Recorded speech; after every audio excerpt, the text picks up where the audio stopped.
Bonjour, Claude de la chaîne Atobit. Vous venez de finir de monter votre dernière maquette de voiture ou vous venez d'acheter votre dernier modèle de voiture miniature et vous aimeriez bien en prendre de belles photos. Vous avez certainement remarqué sur des magazines de belles photos avec des fonds noirs et vous aimeriez bien les reproduire chez vous.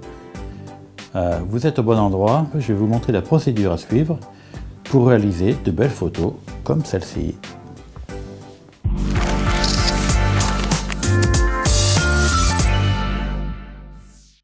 Voici l'installation que j'utilise. Alors elle se compose d'une base ici sous le fond noir. Celle-ci a été livrée avec le kit de lampe de studio. Elle mesure 30 par 30 cm. Alors cela va bien pour les modèles de voitures au 1,24. Pour les modèles plus grands ou plus imposants, il serait préférable de s'orienter vers du 50 par 50 cm ou éventuellement, idéalement, du 80 par 80 cm. Vous pouvez très bien créer votre base avec du carton ou bien acheter une boîte à lumière. Pour créer le fond noir, j'utilise un tissu en coton. L'important est d'utiliser un matériau qui absorbe la lumière.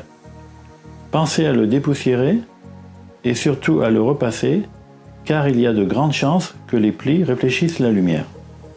Si vous voulez de la réflexion sous vos modèles, vous aurez besoin d'une plaque acrylique noire brillante comme celle-ci.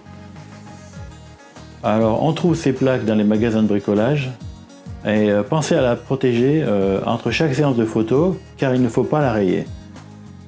Les rayures sont très difficiles à éliminer, même avec un bon logiciel. Il faut 3 sources de lumière. J'ai démarré avec ces modèles que vous pouvez trouver facilement sur eBay. Alors elles sont un peu encombrantes, mais elles sont très pratiques et très légères. Et surtout, elles ont un diffuseur à l'avant. Du coup, je n'ai pas besoin de boîte à lumière. Alors j'utilise des ampoules à fluorescence, comme celle-ci. Elles sont aussi disponibles dans les magasins de bricolage. Celles-ci ont une température de couleur de 6500 Kelvin.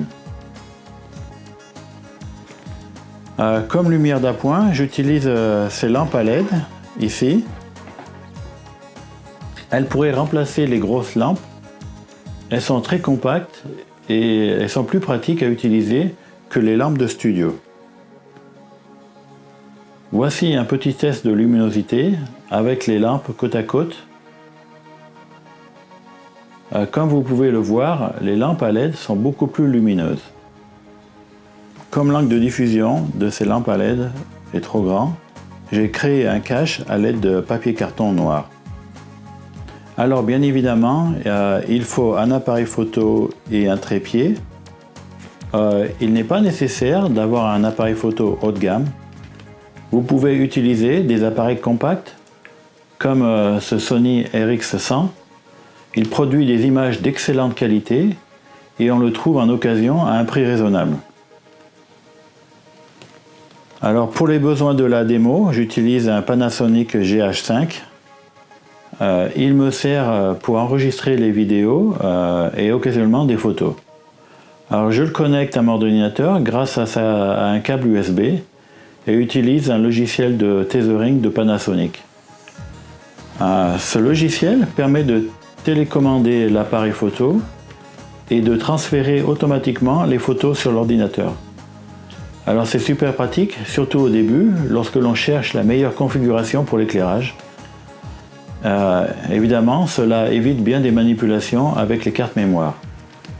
Alors une fois que vous avez compris le principe et avez votre configuration en mémoire, vous pouvez vous passer de ce type de connexion. Alors comme pour tout, en photo comme en vidéo, l'éclairage est un point important à contrôler.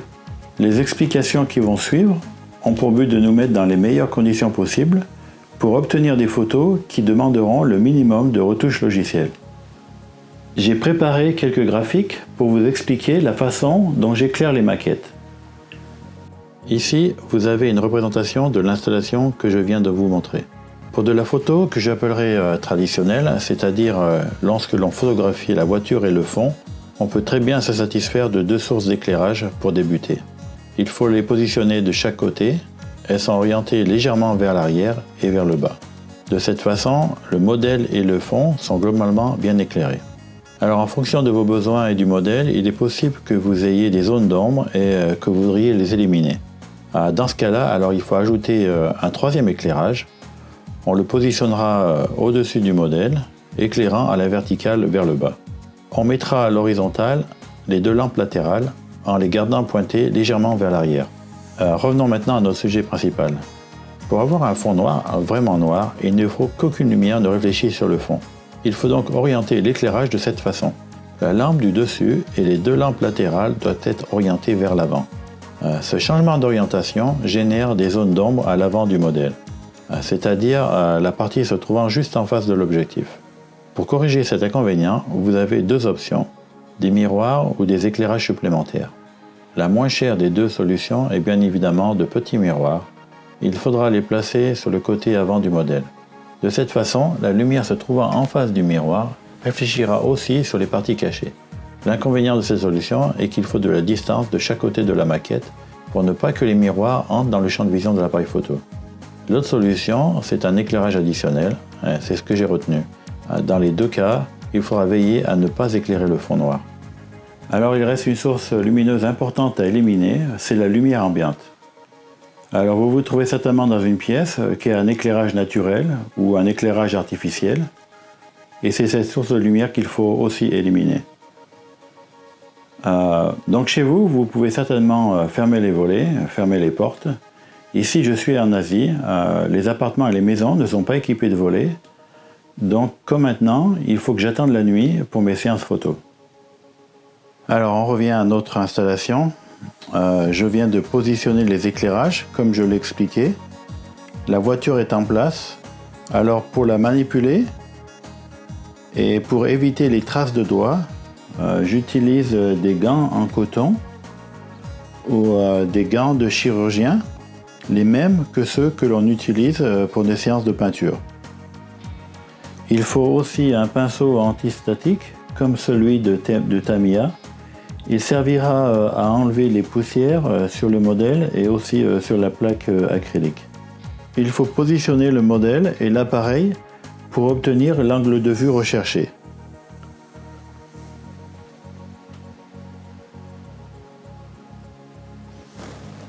Alors maintenant, un petit coup de dépoussiérage sur le modèle, sur la plaque acrylique et aussi sur l'objectif. Alors au sujet des réglages de l'appareil photo, alors il faut se mettre en mode priorité à l'ouverture, généralement indiqué par la lettre A. Ensuite, régler l'ouverture au minimum pour le plus de netteté sur l'ensemble du modèle. L'objectif que j'utilise permet une ouverture minimale à f22, ce qui est largement suffisant pour notre utilisation. Pensez à régler la valeur ISO à la sensibilité minimum ou native de votre appareil photo pour éviter la création de bruit électronique.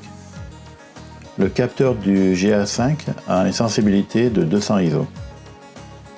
Afin de pouvoir avoir le plus de flexibilité possible avec le logiciel de retouche, enregistrez les photos en format RAW.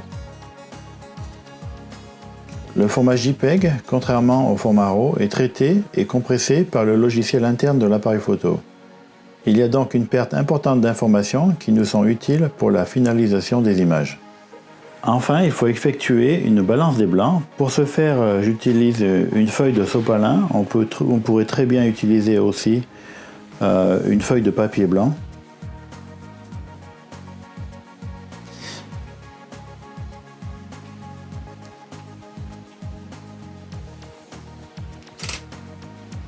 Voilà.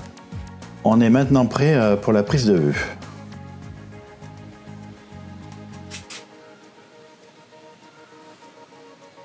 Voilà, une fois la photo faite, le logiciel de Panasonic nous affiche la photo prise en haute définition.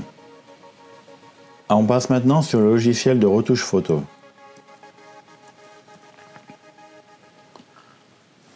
Je me sers de Lightroom de la société Adobe.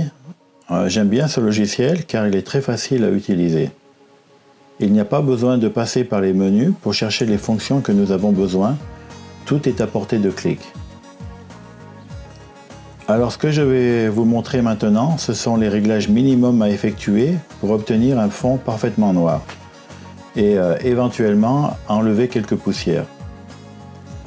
Je vous propose des réglages simples à effectuer qui ne nécessitent pas l'utilisation d'outils sélectifs comme les masques.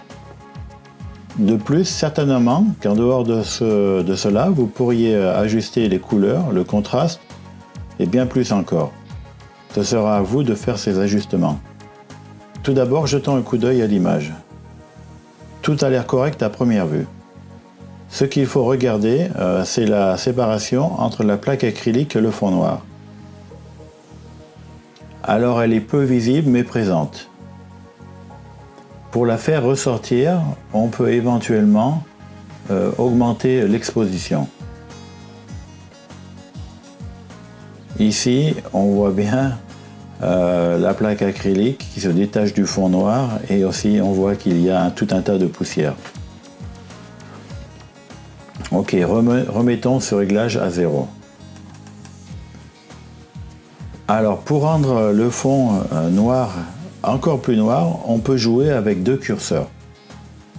Alors celui des ombres, shadow en anglais, ou celui des noirs, black en anglais.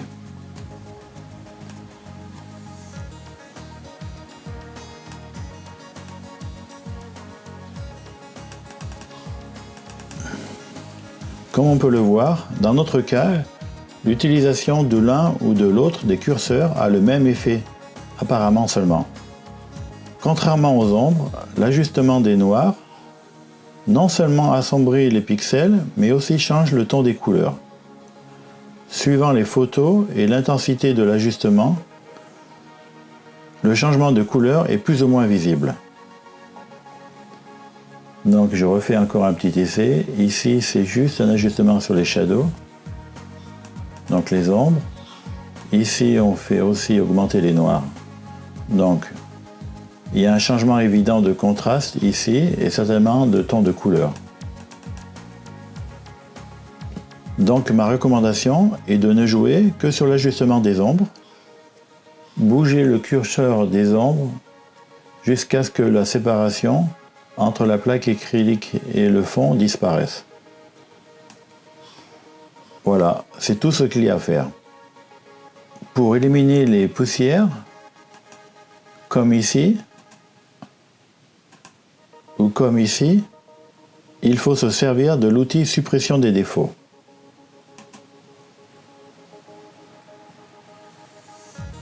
Ajustez la taille de l'outil à la taille de la poussière à éliminer. Un clic et Lightroom va rechercher une zone de source comme remplacement. Vous n'avez rien d'autre à faire et là aussi c'est tout. Ici une autre poussière à éliminer, on peut réduire la taille de l'outil, un clic, voilà c'est fait.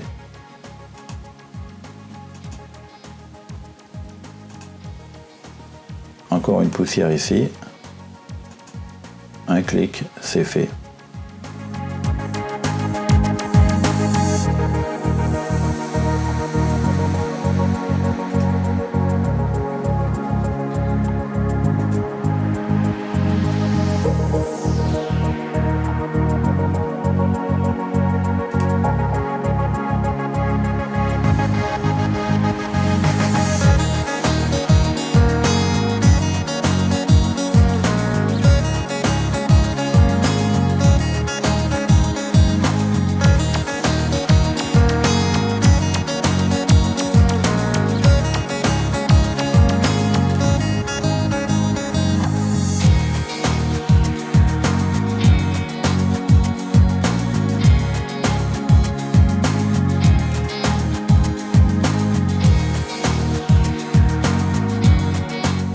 Maintenant, c'est à vous de jouer.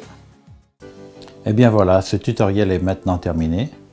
J'espère que vous l'avez apprécié. Si vous avez des questions, n'hésitez pas à me les poser dans les commentaires ci-dessous. À la prochaine pour une nouvelle vidéo. Ciao!